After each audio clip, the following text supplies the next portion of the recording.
आज का हमारा टॉपिक है रेजिस्टेंस एंड रेजिस्टेंस। ये बहुत ही आसान सा टॉपिक है, लेकिन हमारा टॉपिक को डील करने का मकसद और पर्पस यही है कि आप सभी उन सभी मॉडल ऑफ प्रॉब्लम्स का आंसर कर पाएंगे जो कि कॉम्पिटिटिव एग्जाम्स में पूछे जाते एट जी लेवल, जो कि एक खास टॉपिक से रिश्ता रखते हैं। ठीक है, okay, so let's start the topic. Resistance क्या है? इस आप डेफिनेशन तो सभी जानते हैं। Resistance is nothing but opposition offered by substance for the flow of current through it. किसी भी सब्सटेंस के द्वारा ऑफर किया जाने वाला अपोजिशन, रुकावट, जो कि किसके लिए ऑब्स्टेकल पैदा करता? इलेक्ट्रिक करंट के लिए। सो किसी भी सब्सटेंस के द्वारा ऑफर किया जाने वाला वह इलेक्ट्रिकल प्रॉपर्टी जिसके तहत वह खुद के थ्रू फ्लो करने वाले इलेक्ट्रिक करंट को रोकता है, उसमें रुकावट पैदा करता है, रिस्ट्रिक्शन और सिंपली ऑब्स्टेकल पैदा करता है। ऐसे ये रुकावट क्यों पैदा होता, ये सवाल आपको पूछा जाएगा। ठीक है, अब रुकावट पैदा होने का जो कारण की बात करें उससे पहले चलते सी इलेक्ट्रिक करंट के लिए अपोजिशन की बात कर रहे हैं। Opposition for the flow of electric current. अब इलेक्ट्रिक करंट क्या है? If you have seen the previous video or previous lecture, if you have attended, इस ये बताए थे electric current is constituted due to the flow or directional flow of electrons through conductors. ठीक है, after the application of the source of EMF or after the application of electric field. Now जब electrons का flow ही electric current को बनाता है, देना जो रुकावट की बात कर रहे हैं, रेजिस्टेंस की बात कर रहे हैं, किसके लिए रुकावट? फ्लो ऑफ इलेक्ट्रॉन्स के लिए रुकावट। ठीक है, मूवमेंट ऑफ चार्जेस और मूवमेंट ऑफ इलेक्ट्रॉन्स के लिए रुकावट। ना ये रुकावट होने का जो वजह है, ये सवाल पूछा जाएगा। ये वजह जो है that is mainly due to the collision that अगर between the moving electrons and atoms और molecules present in the same matter, same substance, same conductor. उसी कंडक्टर में प्रेजेंट जो एटम्स मॉलिक्यूल्स हैं उनसे क्या हो रहा होगा? उनके साथ क्या हो रहा होगा? टक्कर हो रहा होगा, कोलिजन हो रहा होगा, और वही कोलिजन के चलते क्या हो रहा होगा? रिस्ट्रिक्शन और रुकावट पैदा हो रहा होगा। किसके लिए? For the movement of free electrons और चार्जेस। नाउ सो कोलिजन जब भी होता तो बॉडीज के बीच में और इवन चार्जेस भी जब कोलाइड करते हैं एटम्स मॉलिक्यूल्स के साथ, तो क्या होगा? हीट का लिबरेशन होगा, there will be the production of the heat. So electrical resistance represents the production of heat when current is flowing through conductor or when current is flowing through substance. Or you can say electrical resistance is nothing but an electric friction offered by substance and causes a small amount of heat production when current is flowing through it. So electrical resistance को आप समझ सकते हैं कि यह एक electric friction है। ठीक है, एक फ्रिक्शन है, इसके चलते क्या होता? हीट पैदा होता। कब? जब इलेक्ट्रिक करंट का फ्लो होता। Now see, this production of heat is basically due to the collision that might occur between the moving charges or moving electrons with what? With atoms or molecules present in it. Now see, resistance को आप represent करते हैं capital R और small r। ठीक है, इस बात representation. Now resistance is symbolically represented various circuital symbols. इसमें जो सिंबल है standard symbol, this is your circuital symbolic representation of resistance. ठीक है, और this is your US standard and इसको आप स्मॉल रेक्टेंगल से भी आप दिखाते हैं। This is what your resistor, ये भी रेजिस्टेंस को रिप्रेजेंट करता है। अब रेजिस्टेंस की सब बात की, देन इसके जो कंपोनेंट है, डिवाइसेस, ये सभी डिवाइसेस जो कि रेजिस्टेंस ऑफर करते हैं, जब उनके थ्रू करंट को फ्लो कराते तो उनको क्या बोलते हैं? रेजिस्टर्स बोलते हैं। ठीक है, resistors. Resistor is the name given for component और devices which offers resistance when current is flowing through it. And resistance क्या है? प्रॉपर्टी का नाम है। ये अंतर समझिए, resistance is given the name for property of substance by virtue of which it opposes the flow of electric current through it. And resistor क्या है? कंपोनेंट का नाम है, डिवाइसेस का नाम है जो एक्चुअली में रेजिस्टेंस ऑफर करता है when current is flowing through it. चलिए, ये अंदर अगर आप समझे तो रेजिस्टर्स यहां देख लें। रेजिस्टर्स जो होते they are used both electrical and electronic circuitries for various purposes like to regulate electric current को रेगुलेट करने के लिए, for voltage division purpose, for biasing purpose. Okay, there can be the various purposes for using resistances. It can be for the purpose to produce heat, okay, etc. Now resistors का classification देख लें, यहाँ से सवाल आपको मिलेंगे। Resistors are mainly classified into two categories: linear resistor and non-linear resistor. Linear resistors उन्हें बोलते हैं जो ओम्स लॉ के रिलेशनशिप को सेटिस्फाई करते हैं। V is equal to I into R relationship को सेटिस्फाई करते हैं और V by I is always equal to constant, that is equal to R. This relation is being satisfied by linear resistors. ठीक है ना। Voltage और current का जो वेरिएशंस होगा that is not following the Ohm's law relationship in case of non-linear resistors. So non-linear resistors जो है उनको बोलते हैं नॉन ओहमिक रेजिस्टर्स भी बोलते हैं, ओम्स लॉ के रिलेशनशिप को सेटिस्फाई नहीं करते। वैसे लीनियर रेजिस्टर्स को फर्दर कैटेगराइज किया गया है fixed resistor and variable resistor. बात करें फिक्स्ड रेजिस्टर और दूसरा वेरिएबल रेजिस्टर। ठीक है, अब फिक्स्ड रेजिस्टर को फिर से डिवाइड किया गया और फिर से कैटेगराइज किया गया। There is your thin film resistor, thick film resistor, फिर कार्बन कंपोजिट रेजिस्टर, फिर वायर वुंड रेजिस्टर और carbon composition resistor, wire wound resistor, can name them. ठीक है, आप यहां पर नाम लिख सकते हैं। या कि फिक्स्ड रेजिस्टर्स में आप लिख सकते हैं thin film resistor, thick film resistor, then carbon composition resistor, then later on you can write your wire wound resistors. Next later on variable में उसी तरह से potentiometer, rheostat, trimmer resistor, then what are the examples of variable resistors. Next non-linear resistors की भी बात करें, then examples की बात करें और कैटेगरी की बात करें, then यार varistor, variable voltage resistors, then thermistor, temperature dependent resistors, then photoresistors, or you can example is LDR, light dependent resistors. Next is SMT, surface mounting resistors. So there are the examples of non-linear resistors. These resistors are not following the Ohm's law relationship. ठीक है, and ये linear resistors क्या करते हैं, Ohm's law relationship को follow करते हैं। सी fixed में जो मोर पॉपुलर एग्जांपल्स हैं, they are normally used in various applications. They are metal oxide resistors, जो कि थिक फिल्म रेजिस्टर्स के एग्जांपल है, मेटल ऑक्साइड रेजिस्टर्स। और दूसरा है वायर वुंड रेजिस्टर। ठीक है, ये बहुत पॉपुलर है, आपको सवाल में पूछा जाता है wire wound resistor is example of fixed resistor, variable resistor, it's a fixed resistor. अब ये भी वायर वुंड की जब बात की तो वायर वुंड में एक और सवाल होता, that is wire wound resistors में नॉर्मली जो वाइंडिंग टेक्निक यूज करते, that is bifilar winding technique use करते। क्यों करते हैं, ये भी सवाल होगा। That is purposefully to reduce the inductance effect, that is what the answer. अब ऐसा क्यों होता, you must have the knowledge of the concept of bifilar winding. उसमें करते क्या है, एक इंसुलेटेड रॉड होता, उस पे वाइंडिंग को वुंड करते हैं along its length, और दो वाइंडिंग और दो वायर को सेपरेटली वुंड करते हैं, दोनों अपोजिट डायरेक्शन में वुंड करते हैं और दोनों वायर को पैरेलली आपस में कनेक्ट कर देते हैं दोनों एंड पर, सो दैट दोनों वायर के थ्रू फ्लो करने वाला करंट क्या हो, अपोजिट डायरेक्शन में हो। और अपोजिट डायरेक्शन में अगर करंट फ्लो करेगा तो दोनों के द्वारा प्रोड्यूस किया जाने वाला मैग्नेटिक फील्ड क्या होगा, एक दूसरे को कैंसिल करेगा, and hence inductance effect can be nullified. ठीक है, सो इंडक्टेंस इफेक्ट को नलिफाई करने के लिए बाइफिलर वाइंडिंग टेक्निक यूज करते हैं in case of normally in case of what wire wound resistors, and wire wound resistors ये जो वायर होते, ठीक है, जो वायर वुंड किए जाते हैं, they are generally made up of alloys, ऐसे alloys जिनके टेंपरेचर कोएफिशिएंट काफी कम होते, इसमें टेंपरेचर का जो वेरिएशंस है, टेंपरेचर वेरिएशंस का जो असर है उनके रेजिस्टेंस वैल्यू पर नहीं के बराबर पड़ता। और दूसरी बात, उनके जो वाटेज रेटिंग होते ना वेरी हाई होते, इवन मोर देन 250 वाट और in the range of 250 watt. ठीक है, सी इज व्हाट द और wire wound resistors normally high power rating applications के लिए यूज किया जाता है। ठीक है, जो हम वायर वुंड रेजिस्टर्स पर इतना जोर दें बिकॉज़ यहां से आपको सवाल मिलेंगे। ठीक है, ओके, नेक्स्ट बात करेंगे वेरिएबल रेजिस्टर में। तो आपको एग्जांपल्स बताए, इसके टाइप्स को बताए, there is your potentiometer resistor, rheostat. यहां से भी एक आपको सवाल मिलेगा कि पोटेंशियोमीटर रेजिस्टर और रियोस्टैट में क्या अंतर है, और रियोस्टैट जो है पोटेंशियोमीटर से मेनली किस बात में डिफर करता है और डिफरेंस रखता है।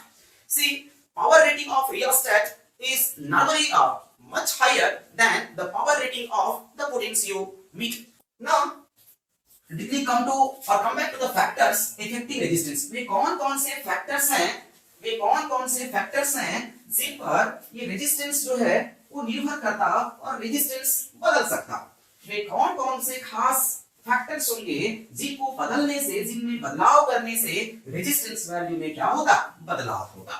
Okay, one more thing, variable resistance को रिप्रेजेंट कैसे करते, सो सी द रिप्रेजेंटेशन, लाइक ये रेजिस्टेंस दिखाए, this is what your representation for potentiometer in resistor, and this is what your representation for rheostat, or simply you show like this, ठीक है।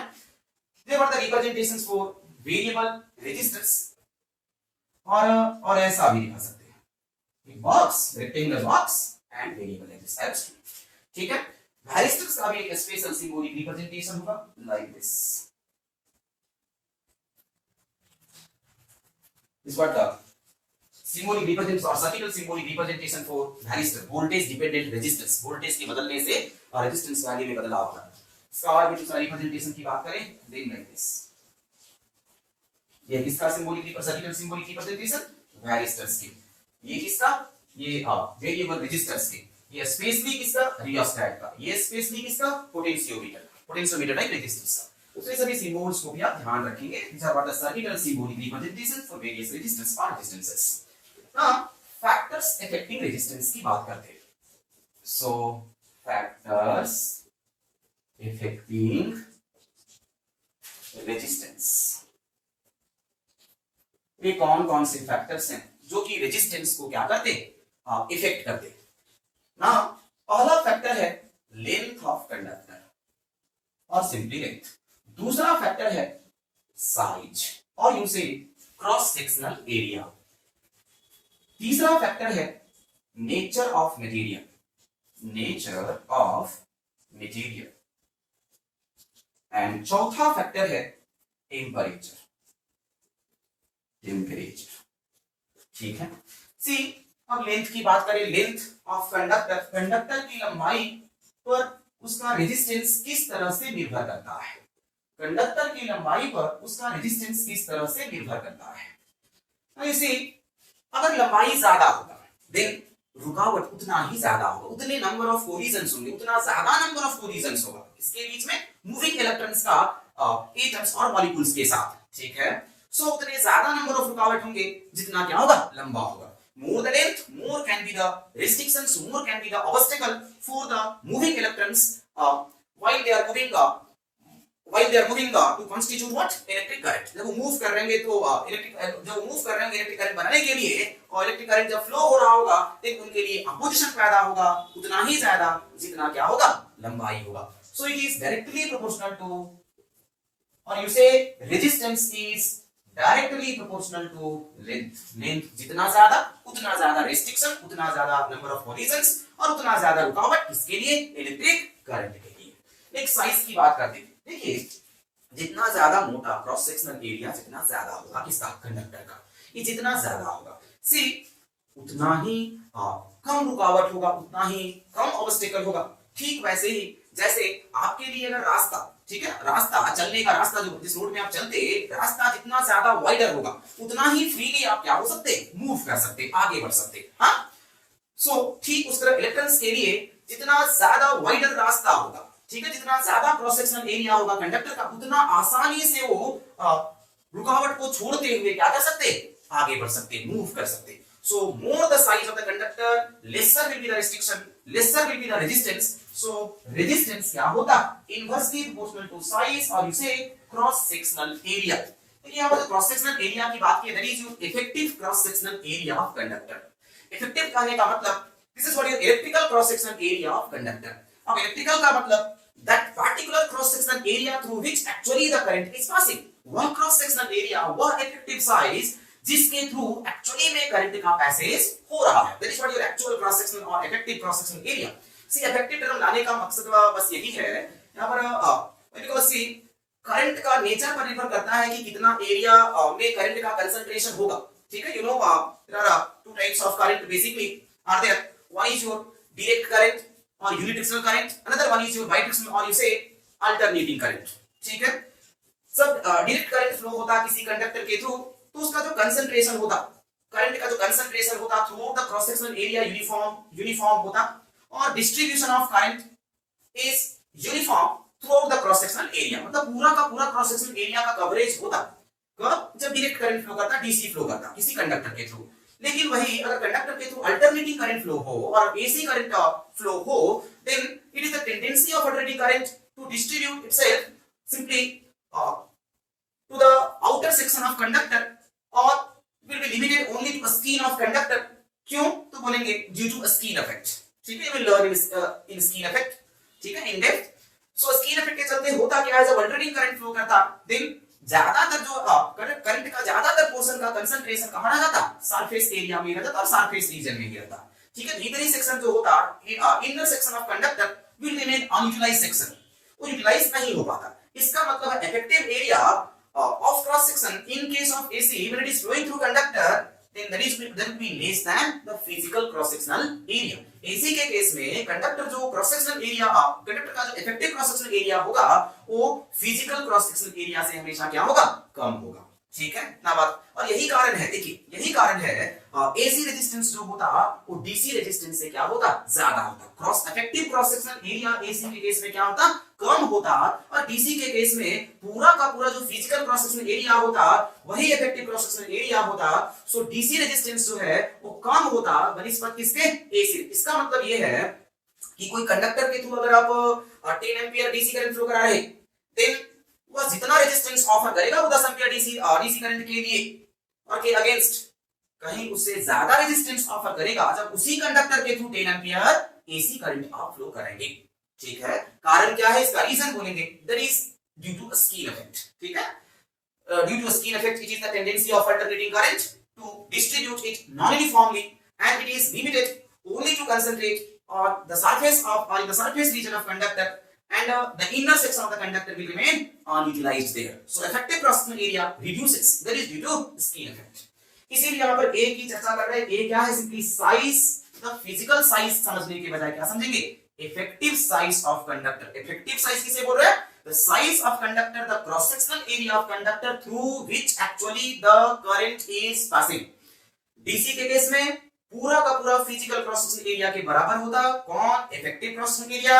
And AC के case में effective cross sectional area क्या होता, physical cross sectional area से हमेशा कम होता।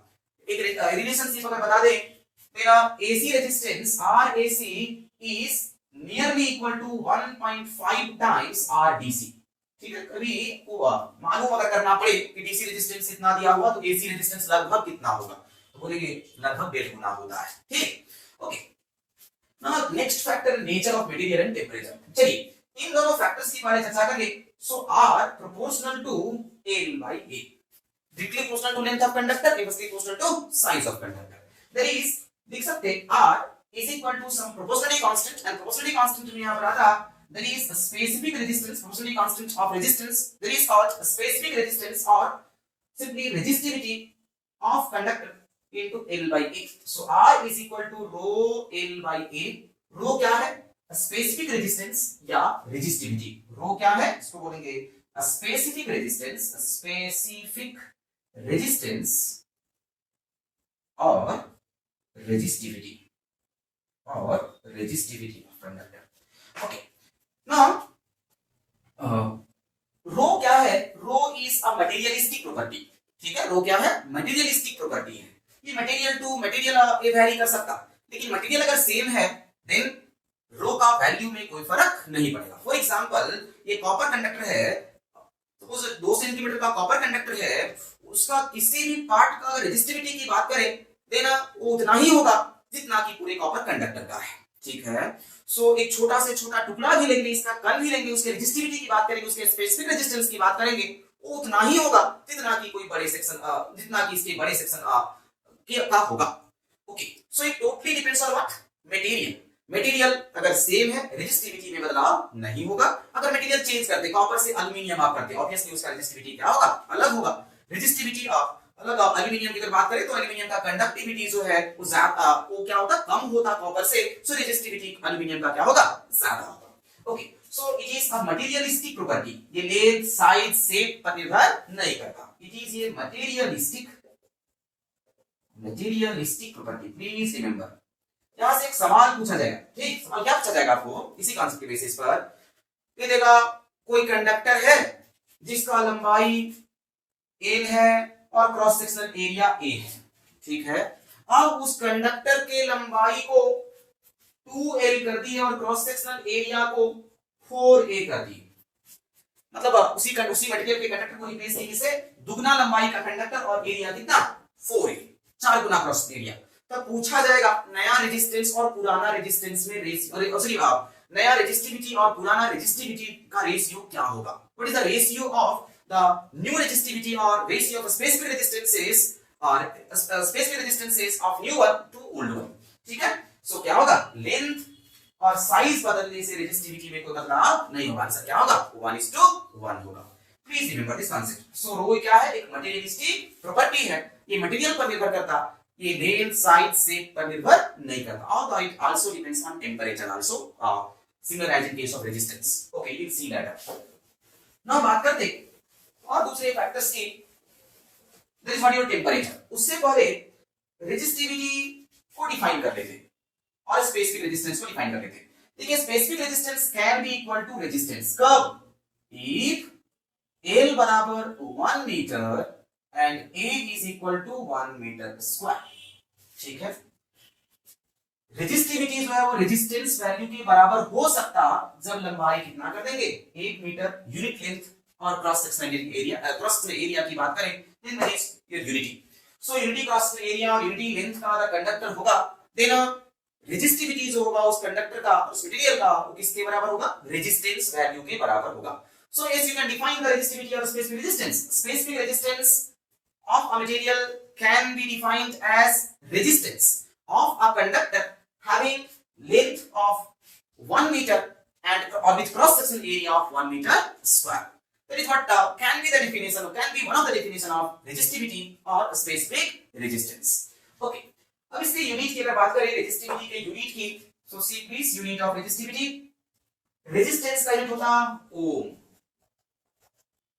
And इसको सिंबॉलिकली लिखते ओमेगा साइन, ऐसा ग्रीक लेटर ओमेगा से इसको रिप्रेजेंट करते, ओम को ऐसे रिप्रेजेंट करेंगे। Okay, then see please unit of resistivity और specific resistance, rho is equal to what, unit of resistance multiplied by unit of cross sectional area divided by unit of length. बताइए, resistance का unit ohm, cross sectional area metre square और ये metre. So कितना हो गया, ohm metre. So ohm metre is unit for resistivity और specific resistance. Okay, जब इतना बात किए देन रेजिस्टेंस का डायमेंशनल फार्मूला भी मालूम करिए वाले रेजिस्टेंस का, बिकॉज़ ये सवाल आपको पूछा जाएगा। अब आगे ओम्स लॉ रिलेशनशिप आप जानते, that is volt applied voltage by current ratio is always constant for linear resistors, for linear elements, and that is equal to its resistance value. That is equal to its resistance value at constant temperature. ये Ohm's law में था ना, at constant temperature the ratio of applied voltage to current flowing through it is always constant and that is equal to its resistance value provided that temperature is remain constant. Okay, so V बटा I बराबर R। अब R का density formula वही होगा जो ratio of voltage and current का होगा।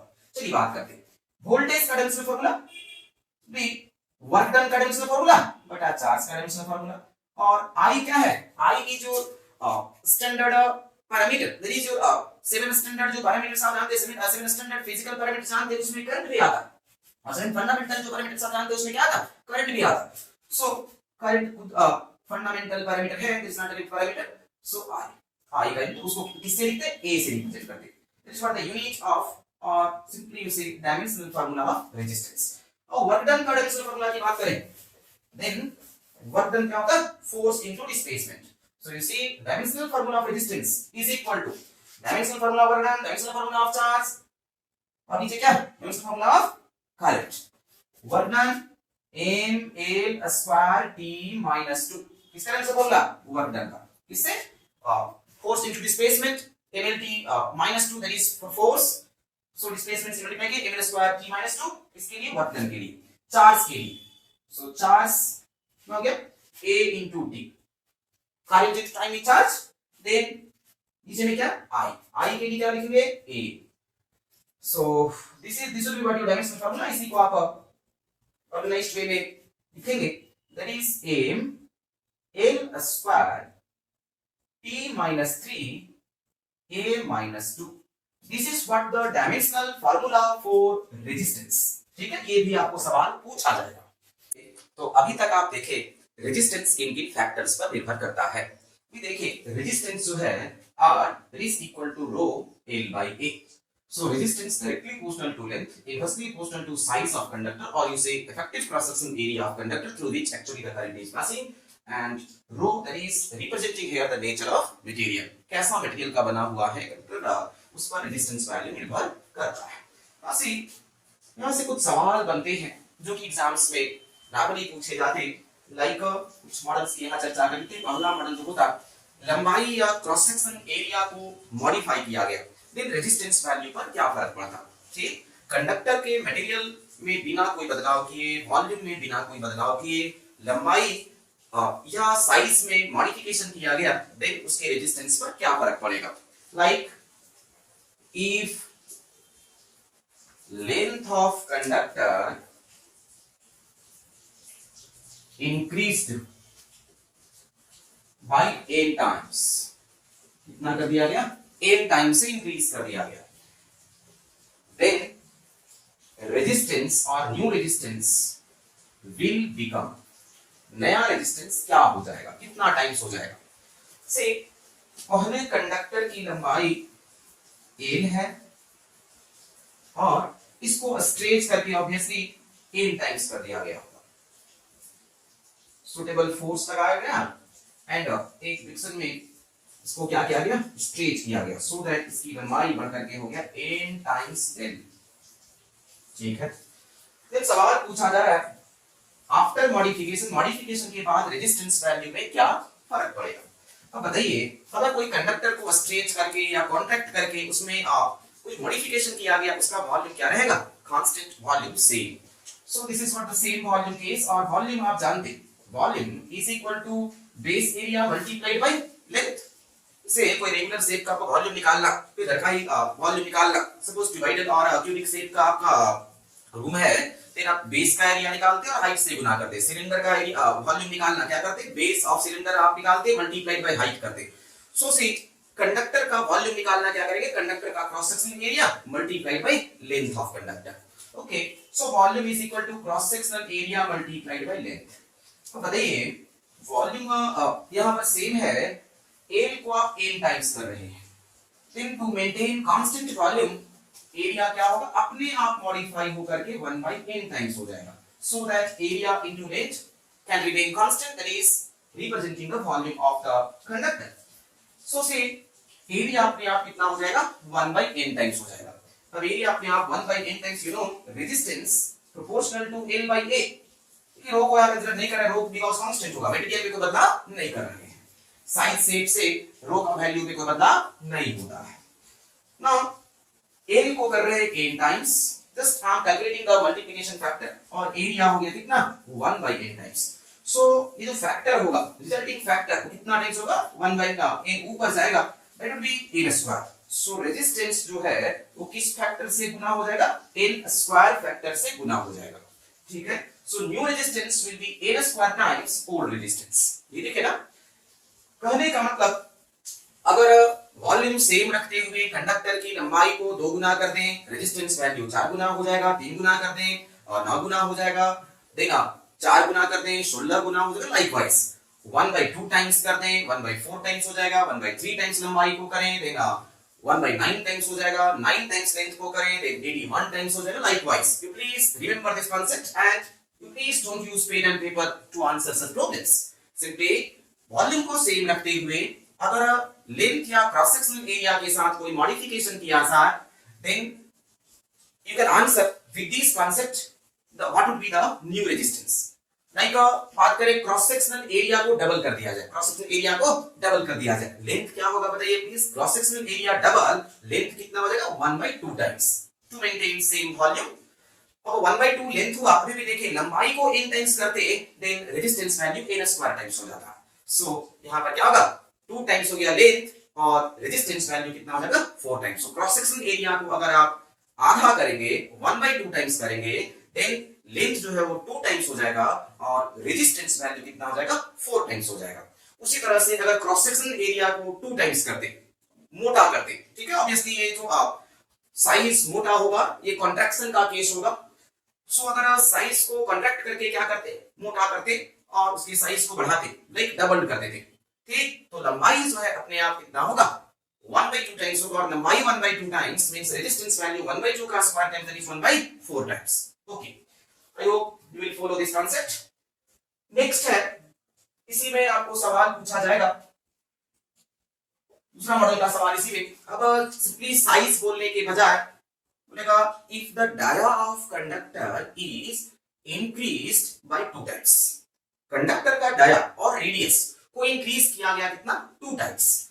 सो diameter और रेडियस को इंक्रीज किया गया है 2 टाइम्स, देन रेजिस्टेंस वैल्यू में क्या फर्क पड़ेगा। देखिए, you know cross sectional area size of conductor proportional to a square of diameter or cross sectional area proportional to a square of radius। cross sectional area कितना होता है pi d square by 4 और pi r square, हाँ circular periphery का।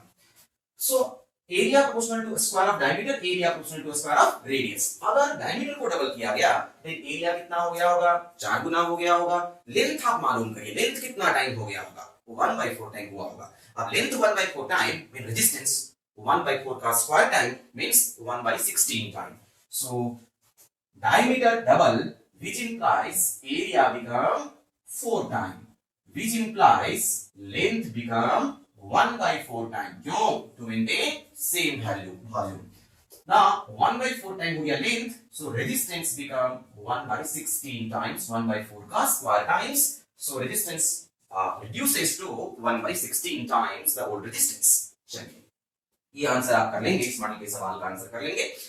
Next इसी में percentage के term में आपको पूछा जाएगा, ठीक, like if length of conductor is increased by 1/10 of its original length, अपने ओरिजिनल लेंथ का 1/10 भाग इंक्रीज कर दिया गया, then percentage increase in resistance और डिक्रीज इन रेजिस्टेंस क्या होगा, एक ये सवाल होगा।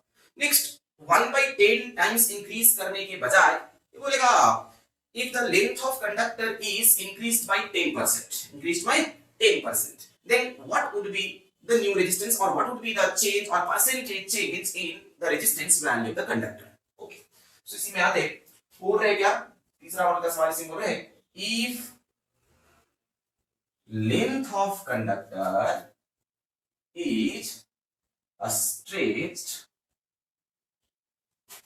to increase it by 10%, ठीक है, सेम वॉल्यूम केस है, लिंक को किया गया, क्रॉस एरिया अपने आप क्या होगा मॉडिफाई हो जाएगा। सो लंबाई को क्या किया गया 10% से इंक्रीज कर दिया गया। एक पूछा जा रहा न्यू रेजिस्टेंस क्या होगा, एक पूछा जा रहा न्यू रेजिस्टेंस क्या होगा, न्यू रेजिस्टेंस में कितना परसेंट का बदलाव होगा। से लंबाई को 10% से इंक्रीज किया गया, आपके पास आंसर है, अगर लंबाई को n टाइम्स किया गया then resistance n square times हो जाता, ठीक, n it can be fraction, n can be any factor, it can be fraction less than 1 more than 1 doesn't matter, ठीक है। अब लंबाई को 10% से इंक्रीज किया गया मतलब कितना टाइम्स लंबाई को किया गया, इसको मालूम कर लीजिए सो दैट आपके पास n का वैल्यू आ जाएगा।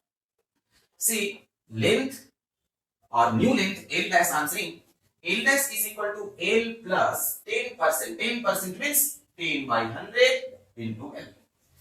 so ये कितना हो गया, this would be 1.1 L, ठीक है, 10% से बढ़ाना मतलब 110% करना, 110% मतलब 1.1, so 1.1 टाइम्स हो गया नया लंबाई। this is what the value of n, यही n का वैल्यू है। अब n का वैल्यू मालूम, देन नया रेजिस्टेंस कितना हो जाएगा, that will be n square times, so new resistance would be equal to 1.1 का स्क्वायर into old resistance, ठीक है। so 1.21 into r, ये r से कितना ज्यादा है 0.21 ज्यादा, एक में 0.21 ज्यादा, 100 में कितना, so 0.21 is nothing but 21%, ठीक है। 0.21 परसेंटेज में कन्वर्ट करेंगे, फ्रैक्शन को 100 से क्या करेंगे गुना करेंगे, सो r से कितना ज्यादा बोलेंगे 0.21 यूनिट ज्यादा है और परसेंटेज बोलेंगे तो 21% ज्यादा है। सो r would be increased by 21%। ठीक है। उसी तरह से अगर डिक्रीज का केस आपको पूछा जाए कि if length of conductor is reduced by 10%, conductor की लंबाई को 10% से क्या किया गया, घटा दिया गया, देन क्या फर्क पड़ेगा, इसके रेजिस्टेंस वैल्यू में। ओके, सो नया लेंथ अभी क्या किया गया, 10% से कम किया गया। 10% से कम करना मतलब पहले अगर 100% होगा फिर अभी कितना हो गया होगा, 90% हो गया। और ऐसे भी L minus of 10% of L, that is what the new length. So that is your 9 by or 90 by 100 unit, 90 by 100 L, that is 0.9 L. So आप मालूम कर पाए कि लंबाई कितना टाइम्स हो गया। This is what the value of L here. इसका आप आंसर जानते कितना टाइम्स हो गया, ये अगर मालूम तो रेजिस्टेंस जो है, लंबाई कितना टाइम्स हुआ मालूम, रेजिस्टेंस आपको मालूम n स्क्वायर टाइम्स हो जाएगा। सो नया रेजिस्टेंस जो है that is r dash is equal to 0.9 square into old resistance. ठीक है, सो ये कितना हो गया 0.81 r। अब बताइए ओरिजिनल r से कितना कम है, बोलेंगे यूनिट में तो 0.19 यूनिट कम है, r से कितना कम है, 0.19 कम है। Okay, so 0.19 come, 0.19 is nothing but 19%। हाँ, पॉइंट को फ्रैक्शन को आप कन्वर्ट करेंगे परसेंटेज में, 100 से क्या करेंगे, मल्टीप्लाई करेंगे। So this is simply equal to r minus of 0.19 r। So इससे कितना कम है, r से कितना कम, एक्चुअली 0.19 यूनिट, परसेंटेज में बोलेंगे तो 19%। कितना परसेंट कम है, सो r रिड्यूस्ड बाय 19%। देखिए 10% आप इंक्रीज किए लंबाई को, तो रेजिस्टेंस 21% बढ़ गया, और लेंथ को अगर आप 10% कम किए, रिड्यूस करके, देन रेजिस्टेंस वैल्यू 19% से क्या हो गया, कम हो गया। 19% से कम हो गया। हो कितना गया, बोलेंगे पहले का 81% हो गया, और यहां पर कितना हो गया, बोलेंगे हो कितना गया, रेजिस्टेंस बढ़ करके कितना हो गया, बोलेंगे 121% हो गया, है ना, 121%। सो 121% मींस ओरिजिनल से 21% ज्यादा हो गया। यहां पर हो कितना गया, बोलेंगे 81% हो गया, ओरिजिनल से कितना कम हुआ, 19% कम हुआ। चलिए ऑन एवरेज ये जो बढ़ोतरी आपको दिख रहा है, एक 21% दिख रहा है, यहाँ पर 10% बढ़ाने से लेंथ में रेजिस्टेंस वैल्यू 21% से बढ़ गया, और लेंथ में 10% कमी करने से रेजिस्टेंस वैल्यू क्या हो गया, 19% कम हो गया। ऑन एवरेज देखिए बढ़ोतरी कमी दोनों को अगर हम साथ साथ बात करें, चेंज की बात कर ले, इंक्रीज और डिक्रीज दोनों साथ साथ, तो ऑन एवरेज अगर आप 10% का वेरिएशन कर रहे हैं, आइदर इंक्रीमेंट इन लेंथ और decrement in length, then you are getting answer on average twice the percentage you are modifying the length. So अगर 10% से लंबाई में बदलाव कर रहे हैं, then रेजिस्टेंस में जो बदलाव है, रेजिस्टेंस में जो चेंजेस है, वो लगभग कितना परसेंट का पा रहे हैं, लगभग दुगना परसेंटेज का पा रहे हैं। फॉर एग्जांपल अगर 5% का लेंथ में बदलाव किया जाए, then रेजिस्टेंस वैल्यू में लगभग 10% का होगा। ठीक है, आइदर इंक्रीमेंट और डिक्रीमेंट उसी के आसपास होगा, एक्जेक्टली तो 10% नहीं होगा। जैसे एक्जेक्टली यहां पर 20% ना तो आपको इंक्रीमेंट मिला ना तो डिक्रीमेंट मिला, बट 20 के आसपास, ये 21 भी और ये क्या है 19 मींस ऑन एवरेज वैल्यू अगर इन दोनों का देखें तो आपको क्या मिलेगा, 20% मिलेगा। सो एक कंक्लूडिंग रिजल्ट के तौर पे आपको याद रखना है कि अगर किसी कंडक्टर की लंबाई को k% से चेंज किया गया, आइदर इंक्रीज और डिक्रीज, अगर किसी कंडक्टर के लेंथ को k% से चेंज किया गया, देन उसका रेजिस्टेंस वैल्यू लगभग 2k% से चेंज हो जाता है। ठीक है, सो अगर किसी कंडक्टर की लंबाई को k कोई नंबर है, ठीक है, k कोई नंबर है, 1 2 3 4 5 कोई भी नंबर हो सकता है। सो अगर किसी कंडक्टर की लंबाई को k% से चेंज किया गया, change means change includes both increment as well as decrement, k% से चेंज किया गया, देन उसके रेजिस्टेंस वैल्यू में कितना चेंज होता, it will be changed by approximately 2k%। ठीक है, सो रफली आंसर करेंगे, इवन ऑप्शन में 21% 19% ना भी हो तो अब इसके लिए 20% होगा, अप्रॉक्सिमेटली इसके लिए भी 20% होगा। सो अब रफली आंसर करेंगे, सपोज आपको बोला जाए कि अब लंबाई को 3% से बढ़ा दिए, देन रेजिस्टेंस वैल्यू लगभग कितना परसेंट से बढ़ जाएगा, बोलेंगे लगभग 6% से बढ़ जाएगा। 3% से घटा दिए लंबाई को, तो रेजिस्टेंस वैल्यू कितना परसेंट से लगभग घट जाएगा, तो इसलिए लेंथ को घटाते दें घटेगा, बढ़ाएंगे तो रेजिस्टेंस भी बढ़ेगा। ठीक है, ओके, सो आप आंसर कर सकते हैं। एक बात और यहां से याद रखिए, ठीक, जहां कहीं भी आप रिलेशनशिप पाएंगे आउटपुट एंड इनपुट के बीच में, there is y proportional to x square, y proportional to x square x is your input, y is your output. ठीक है, x is your independent variable and y is your dependent variable. x में अगर आप k% से change कर रहे हैं, then y will approximately change. Approximately, not I'm writing accurately. Approximately it will change by 2k%. अगर इसमें k% का वेरिएशन होगा x में, then y में लगभग 2k% का चेंज होगा. ये रिलेशनशिप आप इलेक्ट्रिकल सिस्टम में कई जगह देखेंगे. लाइक incandescence की बात करें, incandescence of bulb or lumen output of Edison bulb or incandescent lamp depends on the heating effect of the filament. और हीटिंग इफेक्ट जो है वो निर्भर करता है square of current, square of voltage पर. सो आपको पूछा जाए कि अगर अप्लाई किसी बल्ब को अप्लाई किया जाने वाला वोल्टेज में 3% इंक्रीमेंट कर दिए तो उसके इनकैंडेसेंस में क्या फर्क पड़ेगा. Likewise, so see you know incandescence is proportional to heating effect or heat and heat generation proportional to what? For fixed resistance of the filament, heat proportional to either I square or V square. ठीक है, I square R or V square by R. Resistance is fixed. Now see, अगर ऐसा है और इसमें सवाल पूछा जाए करंट वैल्यू, जो करंट बल्ब ले रहा, करंट वैल्यू में 2% से इंक्रीज कर दिया और 2% का चेंज किए, फिर पूछा जाए इनकैंडेसेंस और ल्यूमेन आउटपुट और ब्राइटनेस पर कितना परसेंट का चेंज आएगा, बता सकते हैं. सेम रिलेशन की y proportional to x square है, अगर x में k% का चेंज, y में लगभग कितना परसेंट का चेंज, 2k% का. It is what the observation with just I am writing.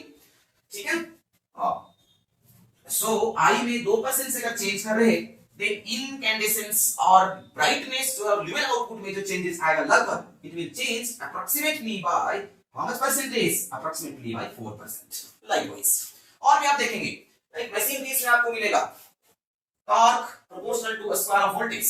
Induction machines में आप देखते हैं torque proportional to square of voltage. Applied voltage में 10% का बदलाव किया गया, देन टॉर्क में कितना परसेंट का चेंजेस हो जाएगा. जो अप्लाइड वोल्टेज है मोटर को उसमें 10% का बदलाव करते हैं, देन जो टॉर्क डेवलपमेंट है और स्टार्टिंग टॉर्क जो है वो कितना परसेंट से चेंज हो जाएगा, ऑब्वियसली बढ़ेगा. So it will be approximately by how much? Approximately by 20%. 5% का लगभग 5% का अगर वोल्टेज में चेंज करेंगे, then टॉर्क में कितना फर्क पड़ेगा? It will be approximately change by 10%. लगभग दुगना परसेंटेज. So इस मॉडल के सवाल का आंसर आप कर पाएंगे. Finally in resistance, so ये रिलेशनशिप जहां कहीं भी आपको मिलेगा, y proportional to x square का relationship, there you can employ this concept if there will be change in the input variable by k%, output will be changed approximately by how much? 2k%. लगभग दुगना percentage से change होगा. ठीक है, okay. Next है, इसी में आपको सवाल पूछे क्रॉस सेक्शनल एरिया जो है वो 1/3 टाइम्स हो गया. सपोज क्रॉस सेक्शनल एरिया कितना हो गया? 1/3 टाइम्स. देन सवाल पूछा जा रहा, बताइए रेजिस्टेंस वैल्यू जो है वो कितना परसेंट से इंक्रीज या डिक्रीज करेगा. क्रॉस सेक्शनल एरिया बोले क्या? 1/3 टाइम्स हो गया. कौन? एरिया. तो एल अपने आप क्या होगा? 3 टाइम्स हो जाएगा. एल 3 टाइम्स होना मतलब रेजिस्टेंस क्या हो जाएगा? रेजिस्टेंस जो है वो 9 टाइम्स हो जाएगा, है ना. रेजिस्टेंस 9 टाइम्स हो जाएगा. तो 9 टाइम्स अब कितना परसेंट बढ़ जाएगा बताइए प्लीज. पहले अगर R था अब हो गया 9R. ठीक है, ये 900 गुना हो गया. कितना हो गया? 900 गुना हो गया. कितना परसेंट ज्यादा? तो 900 जो है वो 100 का कितना percent? So see please 9R minus R actually में कितना ज्यादा हुआ? 8R ज्यादा हुआ. 8 टाइम्स ज्यादा हो गया. ओरिजिनल R गुना 100. सो कितना परसेंट ज्यादा? तो बोलेंगे 800%. 800% क्या हो गया? ज्यादा हो गया. किससे? ओरिजिनल से. लाइकवाइज अब इसी में केस आएगा जिसमें आपको सवाल को पढ़कर के समझना पड़ेगा कि वॉल्यूम जो है वो सेम मेंटेन नहीं रखा गया है. लाइक कोई कंडक्टर है जिसकी लंबाई को 2 टाइम किया गया और क्रॉस सेक्शनल एरिया को 4 टाइम किया गया. बताइए whether this case is same volume case और different volume case. Obviously different volume case.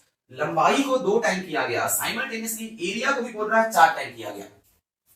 सी अगर सेम वॉल्यूम केस होता तो एरिया अपने आप कितना हो जाता? बदल करके 1/2 टाइम्स हो जाता. इसका मतलब है कि कंडक्टर को अब नए कंडक्टर से मटेरियल सेम रखते हुए नए कंडक्टर से रिप्लेस किया जा रहा जिसकी लंबाई दुगना है और मोटाई 4 गुना है.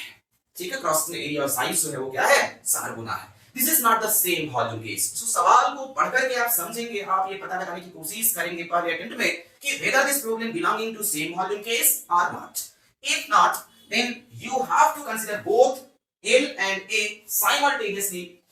For resistance calculation हम जानते हैं R proportional to L by A, resistance हो गया 2 टाइम और cross section area 4 time. Obviously you can answer R will become how much times? So R will become 1 by 2 times.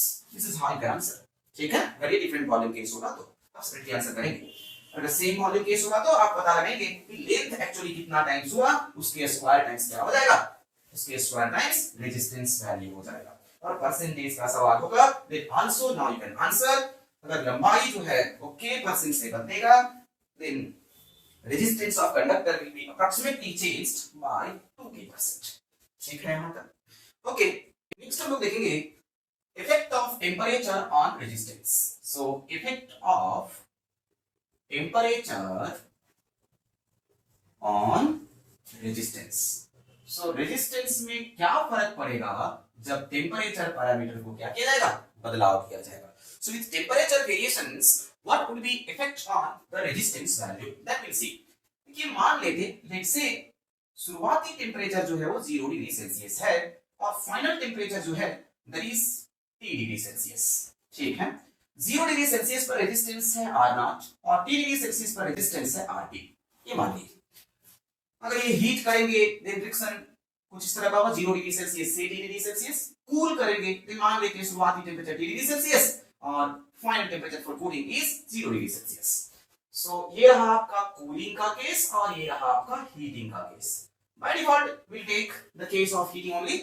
So 0 degree Celsius से 80 degree Celsius की देखिए practical observation, experimental observations को बोलेंगे, ये देखा गया कि change in resistance that is RT माइनस R0 हियर। यहां पर चेंज इन रेजिस्टेंस कितना है डेल्टा RT माइनस R0 प्रोपोर्शनल टू पहला होता इनिशियल रेजिस्टेंस के दैट इज R0 और दूसरा प्रोपोर्शनलिटी होता चेंज इन रेजिस्टेंस का किसके साथ, तो बोलेंगे चेंज इन टेम्परेचर के साथ। चेंज इन टेम्परेचर कितना बराबर है यहां पर T degree Celsius for heating case and -T degree Celsius for cooling case. So RT minus R0 proportional to or simultaneously proportional to two parameters, that is initial resistance and next one is your change in temperature. अब इनको combine अगर कर दें फिर आप बोल सकते RT minus R0 equals to some constant। Proportionality को अगर हटाएंगे सम कांस्टेंट, और कांस्टेंट जो होता है that is resistance temperature coefficient, that is taken as constant here. Resistance temperature coefficient at initial temperature that is here alpha naught into R0 into T। Alpha naught क्या है, तो बोलेंगे resistance temperature coefficient RTC, resistance temperature coefficient at initial temperature, at initial temperature, here it is at 0 degree Celsius. ठीक है, R0 क्या है, बोलेंगे resistance at initial temperature, resistance at here it is 0 degree Celsius, that is for your initial temperature. Next T is change in temperature, here it is rise in temperature from 0 degree Celsius. ठीक है, RT is your resistance at T degree Celsius और you say final temperature पर रेजिस्टेंस है ना, final temperature पर रेजिस्टेंस। Now इसी को आप एक्सप्रेस कर सकते हैं, rewrite this expression, there is यहां पर लिख रहा है RT minus R0 is equal to alpha naught R0 into T. I'm rewriting the same expression. So RT is equal to R0 plus alpha naught R0 T. Or you can write RT is equal to alpha naught R0 T plus R0। देखिए अगर resistance और temperature के variations को plot किया जाए, resistance किस तरह से वेरी कर रहा है टेम्परेचर के साथ, उसको ग्राफिकली दिखाना हो और दिखाया जाए, then how it can be represented as series। किसके वेरिएशन के साथ किसका वेरिएशन देखना, टेम्परेचर के वेरिएशंस के साथ रेजिस्टेंस का वेरिएशन देखना। ठीक है, this is consider to be your independent variable, that is x, and ये आपका क्या होगा dependent variable y। So क्या है y is equal to mx के फॉर्मेट का है equation s, it is of that format only, y is equal to mx plus c, जहां पर इंटरसेप्ट कितना होगा r नॉट के बराबर और स्लोप कितना होगा लाइन का alpha naught into r not के बराबर। और अगर आपको आइडिया आ रही है स्ट्रेट लाइन के इक्वेशंस का, डजंट मैटर, कोई बात नहीं। टेम्परेचर को प्लॉट कर रहे x एक्सिस पर और रेजिस्टेंस को प्लॉट कर रहे y एक्सिस पर। हमेशा प्लॉट में आपको ध्यान देना, x एक्सिस पर और हॉरिजॉन्टल एक्सिस पर आप इंडिपेंडेंट वेरिएबल को दिखाते और y एक्सिस पर, वर्टिकल एक्सिस पर आप डिपेंडेंट वेरिएबल को रिप्रेजेंट करते हैं। सो दैट इंडिपेंडेंट वेरिएबल में वेरिएशंस के साथ डिपेंडेंट वेरिएबल में क्या वेरिएशंस होगा आप उसको क्या कर सकते, दिखा सकते ना। जब t 0 डिग्री सेल्सियस है, when t is equal to 0, then what about RT? Then RT is equal to R naught only. RT कितना है R naught. So टेम्परेचर अगर 0 डिग्री सेल्सियस है तो रेजिस्टेंस 0 नहीं है, नॉन जीरो है, वो कितना के बराबर R naught के बराबर। अब टेम्परेचर को आप इंक्रीज कर रहे हैं, टेम्परेचर को इंक्रीज कर रहे हैं, then how it would vary? Yes, it will vary linearly. ये linearly vary करेगा टेम्परेचर के वेरिएशन के साथ, so it will follow a straight line characteristics। और लीनियर जो वेरिएशन होगा इसका रेट क्या होगा, इसका स्लोप क्या होगा, बोलेंगे alpha naught into R naught के बराबर। So slope of this line is equal to alpha naught into R naught। slope क्या रिप्रेजेंट करता, रेट को भी रिप्रेजेंट करता, ठीक है, किस रेट से चेंज होगा रेजिस्टेंस टेम्परेचर में बदलाव करने से। और स्लोप अगर आपको मालूम करना, ठीक है, आप डेरिवेटिव निकाल देंगे इंडिपेंडेंट वेरिएबल के रिस्पेक्ट में, ठीक है, डेरिवेटिव का सिग्निफिकेंस होता है स्लोप ऑफ टेंजेंट, आगे पॉइंट। सो अगर डेरिवेटिव आप निकालना चाहते हैं dRt by dt, क्या मिलेगा आपको, alpha naught into R naught। R naught constant है, कांस्टेंट का डिफरेंशिएशन 0 हो जाएगा टेम्परेचर के रिस्पेक्ट में, और यहां पर alpha naught into R naught into t का डिफरेंस कितना होगा, alpha naught into R naught। सो ये क्या बता रहा, rate of change of resistance per unit change in temperature, that is what your slope or rate of rise of resistance per unit rise in resistance। slope क्या बता रहा, this is representing rate of rise of resistance per unit rise in temperature, ठीक है ना। See then क्या alpha naught को define कर सकते हैं, so alpha naught is equal to rate of rise of resistance per unit rise in temperature per unit resistance, per unit resistance, resistance कहां पर, resistance at 0 degree Celsius और initial temperature, ठीक है। so this is what the definition of alpha naught you can write or you can say।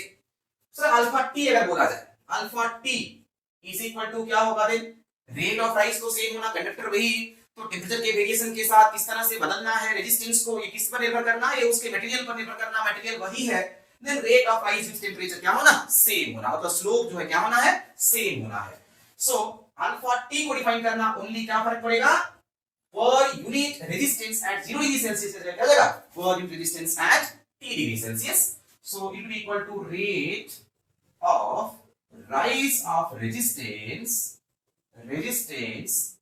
per unit rise in temperature per unit resistance at t degree Celsius, ठीक है। so this is what your definition or statement for alpha t, temperature coefficient at t degree Celsius। बताइए alpha naught को आप लिख क्या सकते हैं, देखिए प्लीज इसी एक्सप्रेशन से, RT minus R naught, this is what you change in resistance or rise in resistance, by कितना लिख सकते हैं, divided by T whole multiplied by 1 by how much, R naught। ये क्या बता रहा है, T is changing temperature from 0 degree Celsius, अगर ये T degree Celsius है, let's say this is 0 degree Celsius and T degree Celsius resistance is RT, then ये T क्या बता रहा है, change in temperature RT minus R naught, this is what the change। so इस line में resistance temperature line में अगर बोले, then RT minus R naught is representing the vertical change of line and T बताता है कि T minus 0 there is your T horizontal change in horizontal change simply। so vertical change by horizontal change ये क्या represent कर रहा है, इस line का स्लोप को रिप्रेजेंट कर रहा है। अगर ये थीटा है, horizontal एक्सिस के साथ ये रेजिस्टेंस टेम्परेचर लाइन थीटा का एंगल बना रहा, then slope would be equal to how much, tan theta, and tan theta is equal to perpendicular by base, perpendicular पे मतलब वर्टिकल चेंज यहाँ पर आपको कितना दिख रहा, that is RT minus R naught, and horizontal change कितना दिख रहा, T minus 0, that is your T. So this is simply representing tan of theta for this line or slope of this line. So slope of line per unit initial resistance, or you can write so alpha naught, that is alpha naught is equal to slope of resistance temperature line divided by initial resistance. In similar pattern you can write for alpha t. Similarly alpha t is equal to slope तो same रहना है ना, slope तो same रहना because material same है. So slope of RT line, यहाँ 0 degree Celsius था तो R नॉट आया, 3 डिग्री सेल्सियस तो कितना आएगा, RT. So slope of RT line per unit resistance at T degree Celsius. Okay. So this is how you can express the temperature coefficients in terms of slope, in terms of resistances and temperatures. Okay. And इसका actual मतलब क्या है यहाँ पर please समझने की कोशिश करेंगे. Alpha not alpha is representing resistance temperature coefficient is representing rate of rise of resistance per unit rise in temperature per unit resistance. ठीक है. ओके ना, अब इसका यूनिट क्या होगा जरा इसको भी बता देंगे प्लीज, और इसका सिग्निफिकेंसेस क्या होंगे ये भी आपको बताना है. What is the unit of alpha, resistance temperature coefficient, resistance temperature coefficient, इसको आप अल्फा से रिप्रेजेंट कर रहे हैं. व्हाट इज इट्स यूनिट, इनका यूनिट की बात करें, unit of alpha, then see please change resistance ohm, temperature degree Celsius, resistance ohm. So that is ohm per ohm degree Celsius, और इसी को लिख सकते हैं पर डिग्री सेल्सियस. अगर टेम्परेचर केल्विन में होगा तो पर केल्विन, है ना. ना ये दोनों अगर ऑप्शंस में होंगे like ohm per ohm degree Celsius, per degree Celsius, obviously बनेंगे दोनों करेक्ट. हां, ohm cancel, then per degree Celsius. Then see you have to choose only one option. आपको ओनली एक ऑप्शन चूज करना होगा. Yes, always you mark this one as correct option. ठीक है, that is more correct, more precisely representing the simply the unit of temperature coefficient. Why? Because this is representing change in resistance per unit change in temperature per unit resistance. ठीक है, per unit initial resistance. Okay, so this one will be more correct in comparison to this one. All the more or less they are representing the same. दोनों क्या represent कर रहे हैं, एक वही बात को रिप्रेजेंट कर रहे हैं. बट दोनों अगर ऑप्शंस में रहेगा, हर वाली बात बोल रहे हैं, दोनों अगर ऑप्शंस में होगा, always you mark this one as correct option और more correct option. Okay, now resistance temperature coefficient का सिग्निफिकेंस क्या होता, ये किस बात को रिप्रेजेंट करता है, ये बात तो देखें. इस बात को रिप्रेजेंट करता कि रेजिस्टेंस में किस रेट से बदलाव हो रहा टेंपरेचर के साथ पर unit resistance value. Okay, now see please significance of positive and negative temperature coefficient. Okay, इससे पहले बात कर लें, टेम्परेचर कोएफिशिएंट जो है वो पॉजिटिव हो सकता, नेगेटिव हो सकता. पॉजिटिव टेम्परेचर कोएफिशिएंट का मतलब होता कि टेम्परेचर बढ़ने से रेजिस्टेंस भी बढ़ता और टेम्परेचर घटने से रेजिस्टेंस भी घटता. मतलब वैसे मटेरियल के रेजिस्टेंस टेम्परेचर कोएफिशिएंट बोलेंगे कि पॉजिटिव है तब जब उनके टेम्परेचर में जिस तरह का वेरिएशन करते हैं रेजिस्टेंस में भी ठीक उसी तरह का वेरिएशन होता है. ठीक उसी तरह का वेरिएशन मतलब ऐसा नहीं कर सकते लीनियर वेरिएशन. हाँ, मींस अगर आप इंक्रीमेंट करते टेम्परेचर में देन रेजिस्टेंस भी इंक्रीज होता, टेम्परेचर में डिक्रीमेंट करते रेजिस्टेंस में भी क्या होता, डिक्रीमेंट होता. अगर स्थिति ऐसा होता देन वैसे मटेरियल के टेम्परेचर कोएफिशिएंट क्या बोलेंगे, पॉजिटिव बोलेंगे. ठीक है, then what is the significance of negative temperature coefficient is last. इसका मतलब होगा कि टेम्परेचर के वेरिएशन के अपोजिट डायरेक्शन में रेजिस्टेंस का वेरिएशन होगा. अगर टेम्परेचर को आप इंक्रीज करते रेजिस्टेंस डिक्रीज होता, टेम्परेचर को डिक्रीज करते रेजिस्टेंस वैल्यू क्या होगा, इंक्रीज होगा. ठीक है, उल्टा variation. If the variation in resistance and temperature is like this only, then बोलेंगे क्या, उसका करेस्पॉन्डिंग टेम्परेचर कोएफिशिएंट नेगेटिव. ना कुछ ऐसे भी मटेरियल्स मिलेंगे, खासकर mixture of some metals that is alloys, जिनका temperature coefficient nearly equal to 0 होता है. उसके एग्जांपल्स की बात करें तो मैग्नी एंड कांस्टेंटाइन और eureka, they are the popular examples for nearly zero temperature coefficient alloys. Nazim, what is the meaning of zero temperature coefficient? Zero temperature coefficient कहने का मतलब टेम्परेचर में बदलाव करने से, वेरिएशन करने से, आइदर बढ़ाने या घटाने से रेजिस्टेंस वैल्यू में कोई बदलाव नहीं आता है. So significance or meaning of zero temperature coefficient is that with a change in temperature there is no modification or there is no change in the corresponding resistance value. ठीक है, ये बात ध्यान रखेंगे प्लीज. एग्जांपल की बात करें, nearly zero temperature coefficient का एग्जांपल किसका होता बोलेंगे. Popular examples are eureka, manganese. Eureka is mixture of two metals. See please you remember, ये आपको पूछा है. यूरेका, ठीक है, और मैग्नीज. मैग्नीज यूरेका, ये दूसरा नाम है कांस्टेंटन का, और कांस्टेंटन. ठीक है, यूरेका जो है वो दो मेटल्स के अलॉय है. कौन कौन? इसमें है कॉपर और निकेल. कॉपर होगा आपका पूरा 60% approximately, and this is approximately 40%. You please remember, manganese की बात करें देना, it is the mixture of three metals, that is copper, manganese and nickel. Manganese, that is your 12%, it is your 84%, and this is your 4%. This is what the composition of the metals. Zero temperature coefficient के तौर पे ज्यादातर जो use किया जाता है manganese होता. Constant के कंपैरिजन में ये क्या होता, सिंपली कम कॉस्टलियर होता एंड इकोनॉमिकल टू यूज होता है ना. कांस्टेंट के जगह में अगर आपको जीरो टेम्परेचर कोएफिशिएंट और नियरली जीरो टेम्परेचर कोएफिशिएंट के एलिमेंट को यूज करना और कंपोनेंट को यूज करना देना, आप मैग्नीज को चूज करेंगे. मैग्नीज का बना हुआ एलिमेंट को ही आप चूज करेंगे इन कंपैरिजन टू यूरेका और constantan. Why? Because it is having less cost or simply it is economical to use in comparison to constantan. एक सवाल यहाँ हो जाएगा, which of the following have nearly zero temperature coefficient? Option होगा Eureka. yes, answer is Eureka. So अभी तक आप देखें कि रेजिस्टेंस जो है वो टेम्परेचर पर किस तरह से निर्भर करता है, और टेम्परेचर वेरिएशन के साथ कंडक्टर का रेजिस्टेंस किस तरह से वेरी होता है. आप ग्राफिकल रिप्रेजेंटेशन भी देखें, और how graphically it can be represented the variation of the resistance with respect to the variation in temperature.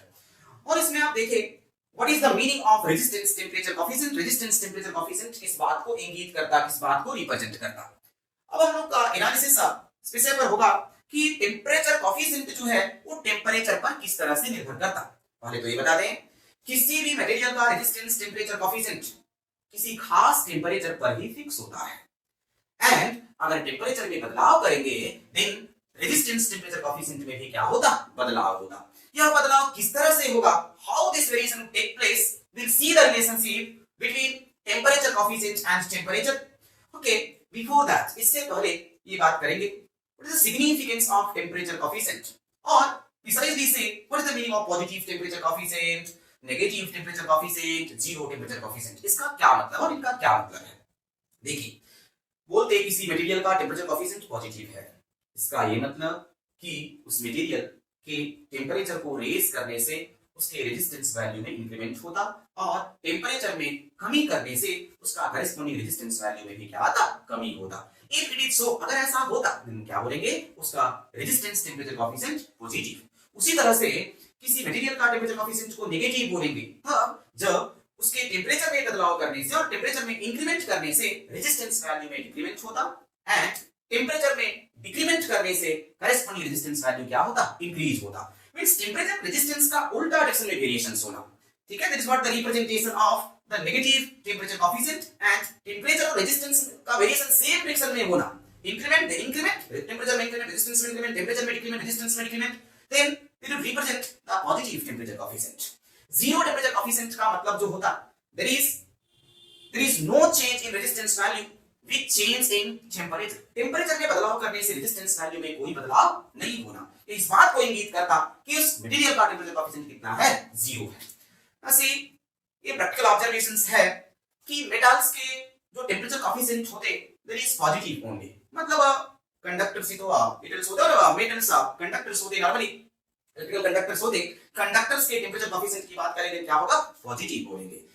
Insulator, semiconductor, dielectrics, इनके टेम्परेचर कोफिशिएंट जो होते, और इवन नॉन मेटल्स यूज से इनके टेम्परेचर कोफिशिएंट्स जो होते, इट इज नेगेटिव। मींस में उनको गर्म करेंगे, उनका टेम्परेचर को आप बढ़ाएंगे, उसका रेजिस्टेंस वैल्यू कम होता गर्म करने से, और ठंडा अगर करेंगे मींस कूल करेंगे, टेम्परेचर को घटाएंगे, रेजिस्टेंस वैल्यू ज्यादा होता। ठीक है। फॉर एग्जांपल ठंडे के दिनों में जो ओवरहेड इंसुलेटर्स होते, ठंडे के दिनों में ओवरहेड इंसुलेटर्स जो है मींस कम टेम्परेचर पर वो ज्यादा रेजिस्टेंस ऑफर करेंगे, और गर्मी के दिनों में वही ओवरहेड इंसुलेटर्स जो है क्या है, कम रेजिस्टेंस ऑफर करेगा, टेम्परेचर ज्यादा होगा, कम रेजिस्टेंस ऑफर करेगा।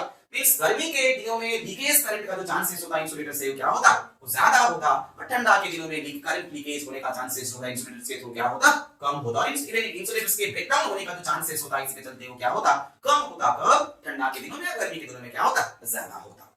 इस बात आप रखेंगे। वैसे जीरो का भी मतलब समझे, और zero temperature coefficient normally alloys के होते हैं। कुछ एग्जांपल्स की बात करें, देन they are यूरेका, मैग्नीन, और you say यूरेका का दूसरा नाम है constantan. Although they don't have exactly zero temperature coefficient, but they nearly have zero temperature coefficient, like 0.00004, 0.00003 per degree Celsius. So they were the temperature coefficient values for these alloys. अब alloys के temperature coefficient भी क्या बोलेंगे, positive ही बोलते हैं, ठीक है, positive, but nearly equal to zero। इसका मतलब बोलेंगे alloys में टेम्परेचर के बदलाव करने से रेजिस्टेंस में जो बदलाव होता वो मेटल्स के कंपैरिजन में क्या होता, नहीं के बराबर होता, बहुत कम होता। ठीक है। तो जिस रेट से रेजिस्टेंस में बदलाव होगा टेम्परेचर बदलने से किसी मेटल्स में, उसके कंपैरिजन में अलॉयज के केस में क्या होगा, बहुत कम रेट से इंक्रीमेंट होगा, और नहीं के बराबर इंक्रीमेंट होगा, और बहुत कम इंक्रीमेंट होगा किसमें, रेजिस्टेंस वैल्यू में।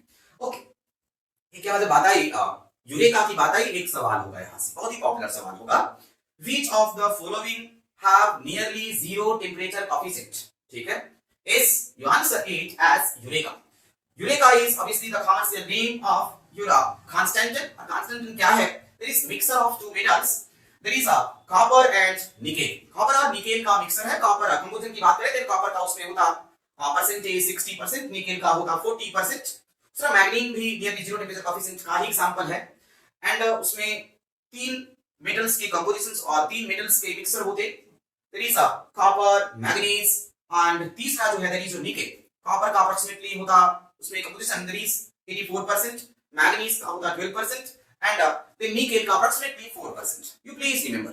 अब इन दोनों में ज्यादा यूसेज किसका होता, मैंगनीज और कांस्टेंटन में, तो बोलेंगे मैंगनीज का होता। Why? Because there is less costlier in comparison to constantan और Eureka, there is economical to use, and that is used as a temperature resistive material. और टेम्परेचर रेजिस्टिव रेजिस्टेंस मतलब temperature के साथ जहां पर रेजिस्टेंस में वेरिएशंस अलाउएबल नहीं होता, और आपकी आवश्यकता है कि टेम्परेचर बदलने से मटेरियल का रेजिस्टेंस ना बदले, तो ऐसे जगह में ऑब्वियसली कौन सा मटेरियल आप यूज करेंगे, कौन सा मटेरियल का कंपोनेंट यूज करेंगे, मैग्नीज या कांस्टेंटन का यूज करेंगे। ज्यादा प्रेफरेबल कौन होता, मैग्नीज होता। You please remember. ठीक है, in different measuring instruments is this material is to be used.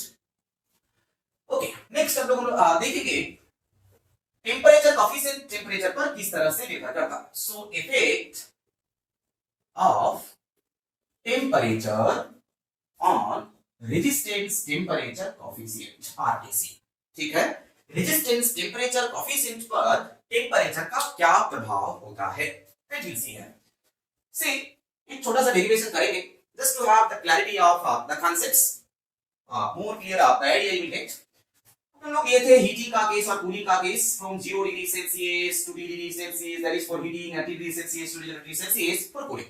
ठीक है, 2 डिग्री सेल्सियस पर आप रेजिस्टेंस लिए थे आरटी, और 0 पर क्या लिए थे रेजिस्टेंस आर नॉट, आर0। ठीक है, तो देखिए हीटिंग के लिए, हीटिंग का केस का कंसीडर करें, then we have seen resistance at 2 degree Celsius is equal to resistance at 0 degree Celsius into 1 plus alpha naught into T, that you have seen. इस तरह कूलिंग की अगर बात करें, कूलिंग की बात करें, तेरा मान लेते शुरुआती टेंपरेचर 2 डिग्री सेल्सियस है और फाइनल टेंपरेचर 0 डिग्री सेल्सियस है। देन चेंज इन टेंपरेचर जो होगा that is 0 degree Celsius, that is your final temperature minus initial temperature 0 degree Celsius minus 2 degree Celsius, that is minus 3 degree Celsius. And initial जो temperature यहां पर क्या लेंगे cooling के case में 2 degree Celsius. So for cooling is your final resistance R naught is equal to RT 1 C plus alpha naught। alpha naught क्या होता है, इनिशियल टेंपरेचर पर रेजिस्टेंस टेम्परेचर कोफिशिएंट। यहां पर इनिशियल टेंपरेचर क्या लिए है टी डिग्री सेल्सियस कूलिंग के लिए। सो alpha T delta T heating के केस में टी था, T minus zero, final minus initial, यहां पर क्या होगा zero minus T, that is your minus T. This is what you change in temperature. You can rewrite R naught is equal to RT plus alpha T minus T, right? Minus plus minus होगी alpha T into RT। अब बताइए alpha T को आप लिख सकते हैं यहां से, that is RT minus R naught by T into RT। ये हम लोग पहले भी एक्सप्रेशन पाए थे, ठीक है, जस्ट जो ग्राफ बनाए थे उसमें एक्सप्रेशन पाए थे। ये आपका रिप्रेजेंट कर रहा था स्लोप को और ये resistance at T degree Celsius. यहीं से डेफिनेशन को भी लिखे थे और इसके डेफिनेशन को डिफाइन किए थे, ठीक है, अल्फा टी की डेफिनेशन को। ओके, अब बताइए आरटी को रिप्लेस करिए आप, यहां से आरटी को रिप्लेस करिए, that is alpha T is equal to R naught plus R naught alpha naught T divided by, ये हुआ आरटी को रिप्लेस किए, ठीक है, RT is equal to R naught plus R naught alpha naught T. Okay, और भी रहेगा आपका माइनस आर नॉट, यहां पे छूट गया, minus R naught divided by T into, फिर से आर टी लिखना, R T that is equal to how much it is R naught plus R naught into alpha naught into T. इतना पाए ना सी बात आप बात देखिए, R naught cancel, R naught minus R naught zero, बचा आपका क्या R naught alpha naught T by T गुना R naught plus R naught alpha naught T. बात करिए टी टी कैंसल, यहां से आर नॉट कॉमन, तो बचेगा आपका alpha naught divided by 1 plus alpha naught T. So this is what the expression for alpha T. इसको फिर से लिख रहे, temperature coefficient at T degree Celsius is equal to alpha naught by 1 plus alpha naught t.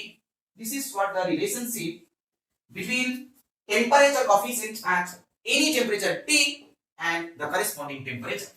So alpha t आप क्या पाए, alpha t is equal to alpha naught divided by 1 plus alpha naught t। गौर करने वाली बात है, temperature बदलने से temperature coefficient में क्या होगा, बदलाव होगा। अरे अल्फा 0 तो 0 डिग्री सेल्सियस पर टेम्परेचर कोएफिशिएंट का वैल्यू है। सो इसके बारे में बोलेंगे, टेम्परेचर कोएफिशिएंट के बारे में, temperature coefficient of a material is fixed at given temperature. किसी दिए गए तापमान पर टेम्परेचर कोएफिशिएंट का वैल्यू फिक्स होता, but it is different at different temperature. अलग अलग तापमान पर टेम्परेचर कोएफिशिएंट का वैल्यू क्या होगा, अलग अलग होता है। और किस तरह से डिफर करता है, सी कंडक्टर के लिए टेम्परेचर को अगर बढ़ाएंगे टेम्परेचर कोएफिशिएंट का वैल्यू क्या होगा, घटेगा। टेम्परेचर को बढ़ाने से करेस्पॉन्डिंग टेम्परेचर कोएफिशिएंट कम होता, टेम्परेचर को कम करने से करेस्पॉन्डिंग टेम्परेचर कोएफिशिएंट का वैल्यू जो है वो ज्यादा होता, ठीक है। Okay, so you please remember, किसी भी मटेरियल का और किसी कंडक्टर के टेम्परेचर कोएफिशिएंट जो है वो किसी खास टेम्परेचर पर फिक्स होता, लेकिन टेम्परेचर बदलने से टेम्परेचर कोएफिशिएंट में भी क्या होता, बदलाव होता, ठीक है। किस तरह से बदलाव होता, तो टेम्परेचर बढ़ाने से टेम्परेचर कोएफिशिएंट जो है वो कम होता, टेम्परेचर घटाने से टेम्परेचर कोएफिशिएंट क्या होता, ज्यादा होता, ठीक है। तो इसी को फिर से एक्सप्रेस कर सकते, लिख सकते, right 1 by alpha t is equal to 1 plus alpha naught t divided by alpha naught, okay, or you can write 1 by alpha naught plus alpha naught t by alpha naught, that is t only, or you can write 1 by alpha t minus 1 by alpha naught is equal to t minus 0, that is t only. This can be the relationship, or you have to remember this relationship, alpha t is equal to 1 by alpha naught is alpha t 1 by alpha t minus 1 by alpha naught is equal to t। अब देखिए ये तो 0 से t का case है ना, t final temperature, 0 initial temperature, 0 के बजाय इनिशियल अगर हम ले लें T1 डिग्री सेल्सियस, 0 के बजाय क्या ले लिए T1 डिग्री सेल्सियस, और T के बजाय ले लिए क्या फाइनल की जगह T2 डिग्री सेल्सियस, तब आप लिख सकते इसी एक्सप्रेशन को और इसी पैटर्न पे आप रिलेशनशिप एस्टैब्लिश कर सकते for change in temperature from T1 degree Celsius to T2, for change in temperature from T1 degree Celsius means other than 0 degree Celsius to T2 degree Celsius to T2 degree Celsius. Okay, T1 से T2 की बात करते हैं। पहले तो resistance का change की बात कर लेते हैं हीटिंग का केस में। तो R2 इज इक्वल टू, जैसे RT इज इक्वल टू लिखते थे R0 into 1 plus alpha naught T। R0 की जगह क्या लिखा जाएगा, R1 into 1 plus alpha 1 into T2 minus T1। This would be the expression for the resistances with temperature and temperature coefficient। दूसरा temperature coefficient का क्या रिश्ता होगा, and 1 by alpha 2। alpha 2 is representing temperature coefficient at T2 degree Celsius। This is what your final temperature here, minus 1 by alpha 1। alpha 1 representing temperature coefficient, resistance temperature coefficient at T1 degree Celsius। That will be equal to, यहाँ T लिखे हैं, 0 से T था इसलिए T लिखे, यहाँ पर T1 से T2 है, the change in temperature is T2 minus T1। You please remember these relationships। If temperature is other than 0 degree, if initial temperature is other than 0 degree Celsius or 0 Kelvin। Okay, now you see problems based on resistance temperature dependency that we already have learned the concepts related to that। So पहला model का सवाल होता जिसमें कि दो temperature पर resistance के values दिए रहते हैं, किसी तीसरे टेम्परेचर पर रेजिस्टेंस आपको मालूम करना होता है। जैसे यहाँ पर सवाल ये ऑलरेडी लिखते हैं, 20 डिग्री सेल्सियस पर रेजिस्टेंस दिया हुआ 10 ओम एंड 40 डिग्री सेल्सियस पर रेजिस्टेंस दिया हुआ है 15 ओम। देन 0 डिग्री सेल्सियस पर रेजिस्टेंस मालूम करना और 50 डिग्री सेल्सियस पर रेजिस्टेंस मालूम करना। This was the question. Okay, ये 0 ही 50, 0 और 50 ही नहीं हो सकता है, कोई दूसरा कोई तीसरा टेम्परेचर कुछ भी हो सकता है। ठीक, you can calculate that. Okay, so पहला मेथड कि आप फॉलो करेंगे, देखिए किसी भी टेम्परेचर पर रेजिस्टेंस मालूम करने के लिए आपको टेम्परेचर कोएफिशिएंट मालूम करना आवश्यक होगा, जरूरी होगा। किस टेम्परेचर पर, तो ऑब्वियसली इनिशियल टेम्परेचर पर। मान लेते इनिशियल 0 डिग्री सेल्सियस है, देन 0 से 20 तक अगर आप प्लेस करते हैं तो उसके लिए क्या लिखेंगे, R20 is equal to R0 into 1 plus alpha naught into 20, 0 to 20 days। दूसरा R40 is equal to R0 into 1 plus alpha naught into 0 to 40, that is change temperature 40 degrees Celsius।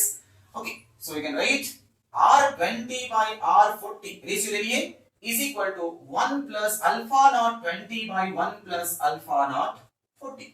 Okay, R20 मालूम, so इसके जगह पे क्या लिख देंगे, इसके जगह पे आप लिख देंगे 10 ओम और R40 मालूम कितना 15 ओम।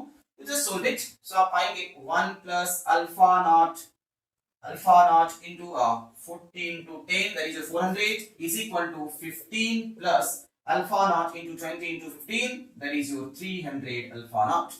So 400 alpha naught minus 300 alpha naught कितना हो गया, 100 alpha naught is equal to 15, ये आपका 10 actually 10 into होगा ना, so 15 minus 10, that is your 5। So alpha naught is equal to 1 by 20 per degree Celsius। alpha naught का वैल्यू आप मालूम कर लिए। अब आप alpha naught आपके पास है, आप इसको मालूम कर लेंगे।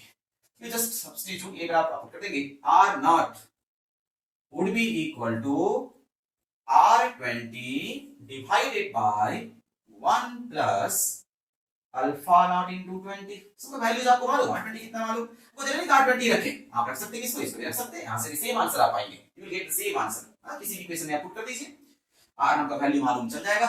R20 दिया हुआ कितना 10, 1 plus 1 by 20 into कितना 20, so 10 by 2, that is your 5 ohm। 5 ohm is the answer, that is for R0।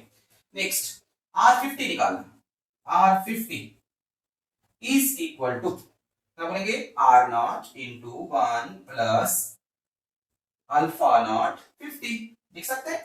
so R0 अभी भी निकाले 5 ohm, 1 plus alpha naught का वैल्यू निकाले 1 by 20 into 50, so we have 5 by 2, कितना हो गया 2.5 means 3.5, that is equal to 5 into 3.5, so this is equal to 17.5 ohm। so R50 कितना हो गया 17.5 ohm। this is how you can calculate R0 R50। तो किसी भी तीसरे टेम्परेचर पर क्या कर सकते हैं, आप मालूम कर सकते हैं ना। और भी आप मेथड लगा सकते हैं, उस मेथड में आप ये कर सकते हैं, R2 is equal to R1 into 1 plus alpha 1 into T2 minus T1, like this। ठीक है, यहां से भी आप मालूम कर सकते हैं क्या, R0 R50 का वैल्यू मालूम कर, सबसे पहले तो क्या निकालना पड़ता, अल्फा एट इनिशियल टेम्परेचर जिसको भी मानते हैं उसको आप मालूम कर लेते, एंड देन आप किसी भी तीसरे टेम्परेचर पर मालूम कर सकते हैं। फॉर एग्जांपल दूसरा मेथड, मेथड 2, इस फार्मूले को यूज करके अगर आप बनाना चाहते हैं, देखिए मान लेते शुरुआती टेम्परेचर आपका 20 डिग्री, सपोज यहाँ पर 20 डिग्री, 20 से 40 गए, क्या लिख सकते R40 is equal to that is 50 ohm is equal to 10 into 1 plus alpha 20, initial temperature यहाँ पर लिखो अल्फा 20, चेंज इन टेम्परेचर कितना हुआ 20 से 40 तो 20 डिग्री।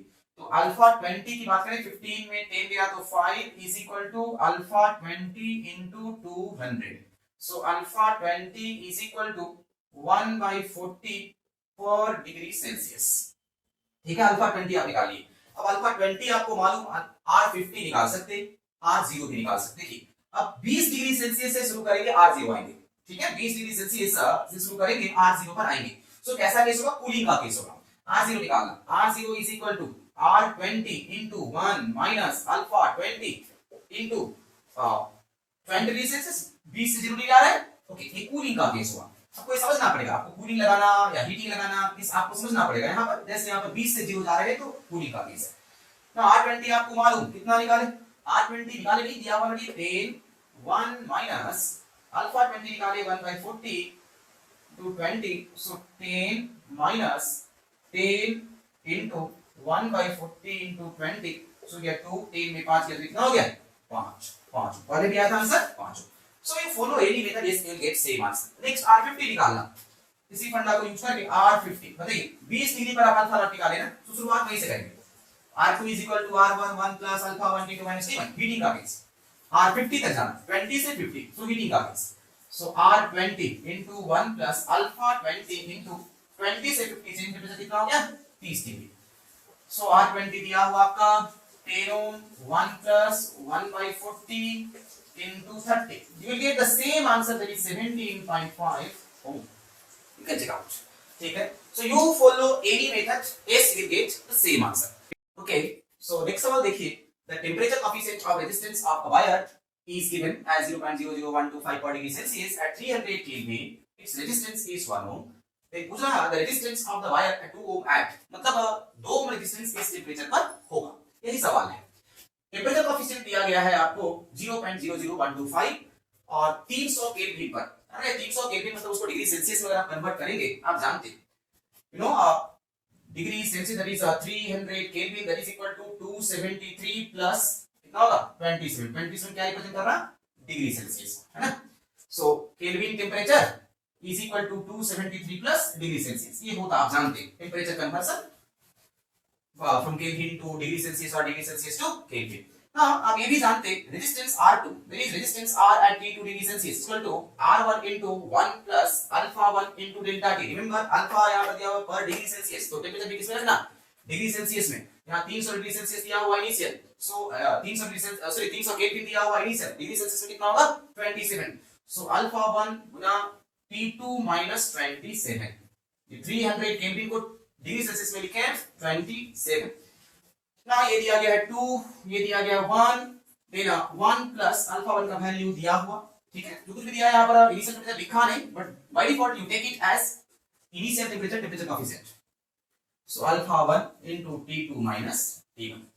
चलिए इसको आप सोल्व करेंगे, आप पाएंगे 2 minus 1 that is 1 और 1 by alpha 1 रिप्लीवेट 1 by alpha 1 is equal to T2 minus T1। T1 कितना दिया हुआ 27, T2 minus 27। चलिए अल्फा 1 का वैल्यू मालूम, so T2 minus 27 is equal to 1 by 0.00125। अब इसको सोल्व करेंगे, आप पाएंगे it will be equal to 800। 800 क्या आया 800 degree Celsius, so T2 is equal to 827 degree Celsius. अब इसको केल्विन में कन्वर्ट करना चाहते हैं, so temperature T2 in Kelvin is equal to 827 plus 273, so कितना हो जाएगा that is equal to 1100 Kelvin. So that's your the final answer. ठीक, ओके, सो नेक्स्ट सवाल है referring to figure shown below the value of alpha 50 will be. Photo दिया गया है, ये फोटो आप देख करके समझ में आ रहा होगा, this is the diagram representing resistance variation with respect to temperature variation. Temperature में बदलाव करने से रेजिस्टेंस में किस तरह से बदलाव होता है, ये रीडिंग द सेम और सिमिलर ग्राफ। ठीक है, हाँ, सो 40 ओम यहाँ पर इंटरसेप्ट है, वो क्या रिप्रेजेंट कर रहा आर नॉट को रिप्रेजेंट कर रहा initial resistance at 0 degree Celsius. So R naught कितना दिया हुआ है यहाँ पर 40 ओम दिया गया है। 50 डिग्री सेल्सियस पर रेजिस्टेंस कितना दिया गया? लेट्स से हियर 50 ओम दिया गया. This is what your light you see. So 50 degree Celsius पर रेजिस्टेंस कितना दिया गया? 50 ओम. 0 डिग्री सेल्सियस पर रेजिस्टेंस 40 ओम. आपको पूछा जा रहा है अल्फा 50 कितना होगा. सी सबसे पहले तो अल्फा 0 की बात करें. अभी इसमें सवाल नहीं बनेंगे. अल्फा 0 अगर आपको पूछा जाए, अल्फा 50 तो निकालेंगे ही. अल्फा 0 अगर आपको पूछा जाए, अल्फा 0 इज इक्वल टू, वो बताए थे जब ग्राफिकल रिप्रेजेंटेशन आप देख रहे थे रेजिस्टेंस का टेंपरेचर के साथ, देन आप देखे थे alpha at T degree Celsius is given by slope of the resistance temperature line divided by the resistance value at given temperature. Alpha naught निकालना, then slope of RT line divided by R naught. So slope कितना? Slope means vertical change by horizontal change. इस line का यार vertical change ये कितना दिख रहा? See please here. Vertical change 50 minus 40, ये पूरा है 50, ये है आपका ये कितना 40. So vertical change कितना होगा? 50 minus 40 that is 10. And horizontal change अगर बोलेगा तो 50. So 50 minus 40 that is 10 by 50. ये हो गया slope, है ना? इस लाइन का slope निकाल दिए. Vertical change by horizontal change. और tan of theta भी निकालेंगे. theta is the angle made by the line with respect to horizontal axis. ये आपका theta हो गया यहाँ पर. So 10 by 50 slope हो गया. अब इनिशियल रेजिस्टेंस कितना दिया गया? देखिए please 40. So this would be your 10 by 50 into 40. So कितना हो गया? 1 by 200 per degree Celsius. ये रहा आपका alpha at 0 degree Celsius. Next alpha at 50 degree पूछ रहा आपको. Alpha at 50 degree. In similar pattern, slope of RT line by कितना दिखाएगा? R50. So slope तो same 10 by 50. इसे डिवाइड करेंगे R50. R50 कितना? 50 डिग्री सेल्सियस पर रेजिस्टेंस कितना? तो 50 ओम. तो 50 ओम. So ये कितना आएगा? 1 by 250 पर डिग्री सेल्सियस. ठीक है? ओके. अब इसी सवाल में थोड़ा मॉडिफिकेशन करते हैं. सवाल में मॉडिफिकेशन करते 0 डिग्री सेल्सियस पर आपको मेंशन है सपोज 30 ओम. ठीक है? और 40 डिग्री सेल्सियस पर आपको रेजिस्टेंस निकालना है. 40 डिग्री सेल्सियस पर आपको रेजिस्टेंस निकालना है और ये एंगल दे रखा है 45 डिग्री. कोई अदर एंगल भी हो, एक मॉडल को पकड़िएगा. फिर पूछा जा रहा है बताइए R40 कितना होगा, देन अल्फा 40 कितना होगा, अल्फा 0 कितना होगा. ये what the problem's asking. So यहां पर क्या निकालना? Value of alpha 0, alpha 40, R40. Then what the questions are to be solved. क्या निकालना? Alpha 0 means temperature coefficient at 0 degree Celsius, 40 degree Celsius and then 40 degree Celsius पर resistance मालूम करना. Suppose फिर कैसे मालूम करेंगे? सबसे पहले तो ये हाइट समझ में आना चाहिए. 40 डिग्री सेल्सियस पर ये वर्टिकल हाइट आपको कितना दिखा? देखिए ये आपका है 30 ओम. ठीक है? 30 ओम. और ये 45 डिग्री दिया हुआ एंगल इस लाइन का हॉरिजॉन्टल एक्सिस के साथ, हॉरिजॉन्टल लाइन के साथ. सो यहां पर tan ऑफ 45 अगर करेंगे देना आपको मिलेगा क्या? सेम. ये अगर 40 है तो ये भी कितना? 40 यूनिट मिलेगा. हाँ, परपेंडिकुलर बेस दोनों क्या होंगे? बराबर. tan 45 कितना होता? 1 होता. तो ये भी कितना होगा? 40 यूनिट होगा. और ये आपका कितना है? 30 यूनिट है. सो टोटल कितना हो गया? 70 यूनिट. तो R40 की बात किया जाए तो कितना होगा? 70 ओम होगा. Why? Because base will be given there is your 40 unit. So R40 is 70 ओम. इसका तो आंसर पा लिया. R40 70 ओम. आपको निकालना फिर से अल्फा 0. तो स्लोप कितना? 1. R0 से डिवाइड करेंगे तो R0 कितना? 30. सो 1 by 30 पर डिग्री सेल्सियस. अल्फा 40 निकालना सपोज. स्लोप कितना दिया हुआ? tan 45 कितना? 1. 40 डिग्री सेल्सियस पर रेजिस्टेंस कितना? अभी आप मालूम किए 70. सो कितना होगा? 1 by 70 पर डिग्री सेल्सियस. ठीक है? सो this is what the model of problem that can be raised from the resistance temperature variations or resistance temperature variation concepts. Okay, you please do follow these concepts. Thank you.